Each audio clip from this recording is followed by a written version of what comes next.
Welcome to the first main section of this course. This part is called the Accelerator Program, and it's a quick 1 hour quick start guide. And this is designed for people like myself who, when we get a new software, teach me the absolute basic things and then let me have a play with it on my own, learn it, and then later on I tend to learn the more structured stuff when I want to get into more detail.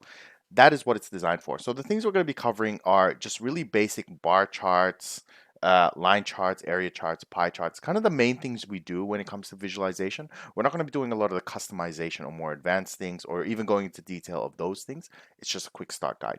Then what we're going to do is with those visualizations, we're going to build a really quick dashboard, enough that you can show your boss on the first day. So you're going to actually be able to get something out of this course and apply it to your job or your business or whatever you're doing in the first hour, which is fantastic. So let's get into it. Thanks for watching the video. If you want to learn the entire Tableau platform, consider enrolling into my course. It's one of the highest ranking courses on Udemy, and enrolling today, you'll be joining the almost 200,000 students that have enjoyed my courses over the years. Thanks again for watching and hope to see you in the course.